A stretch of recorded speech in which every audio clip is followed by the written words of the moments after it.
অস্থিতিশীল পরিবেশ সৃষ্টি করতে চায়।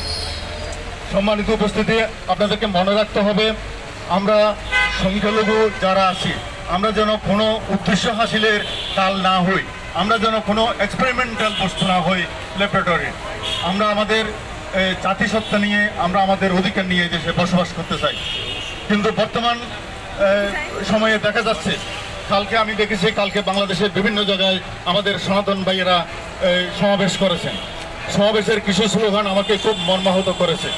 আমি কিছু স্লোগান দেখেছি, এই ধরনের স্লোগান আমরা এই সময়ে আশা করিনি। এটা করে আমরা আমাদের গতির পথটা আমরা ডেকে নিয়ে আসতেছি। আমি আমার বাংলাদেশে বসবাসকারী হিন্দু, বৌদ্ধ, খ্রিস্টান সহ অন্যান্য সম্প্রদায় যারা আছেন তাদের কাছে একটা বিনীত অনুরোধ জানাবো। আমার অনুরোধ হলো, আমরা কিন্তু একটা বাঁশের সাঁকুতে বাস করি, সাঁকু নাড়াবেন না। সাঁকু নাড়াইলে পরে যাবো কিন্তু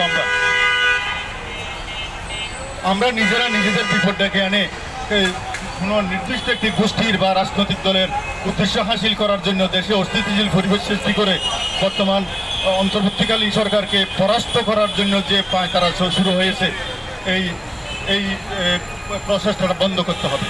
এটা যদি করতে আমরা যে কোনোভাবে ব্যর্থ হয়ে যাই, আমাদের প্রিয় ছাত্রছাত্রীরা, আমি একজন কলেজের শিক্ষক হিসেবে আমি এইটুকু অনুরোধ জানাবো, আমাদের ছাত্রছাত্রী সহ এই দেশের আপামর জনসাধারণ যে বিজয় অর্জন করেছে, বাংলাদেশকে স্বাধীন করেছে, এই স্বাধীনতা রক্ষার জন্য, এই স্বাধীনতা যেন কলুষিত হতে না পারে, এই স্বাধীনতা যেন নস্যাৎ হতে না পারে, এই ব্যাপারে আমাদেরকে সচেষ্ট থাকতে হবে এবং এই স্বাধীনতাকে রক্ষা করার জন্য আমাদেরকে দরকার হলে আবার রাস্তায় থাকতে হবে। আমরা ফেসবুকে কাজ করি না, আমরা সরাসরি স্পটে গিয়ে কাজ করি। আমি একদম বাস্তবিকভাবে সব জিনিসগুলি পর্যবেক্ষণ করেছি, আমি দেখেছি। এখানে আমরা স্বৈরাচারী সরকারের পতনের পরও তাদের কিছু দোসর, তাদের কিছু সন্ত্রাসী এখনো রয়ে গেছে, যারা বিভিন্নভাবে এই দেশের সংখ্যালঘুকে ব্যবহার করে একটা অস্থিতিশীল পরিবেশ সৃষ্টি করতে চায়। আমি আবারও সবাইকে সতর্ক করছি, আমরা যেন এমন পরিস্থিতি সৃষ্টি না করি। ধন্যবাদ সবাইকে। ধন্যবাদ অধ্যাপক ঝন্টু বড়ুয়াকে।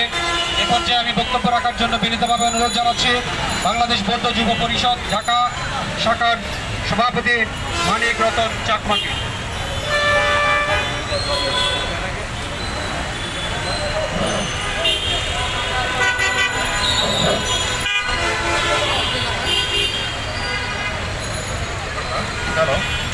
হ্যালো,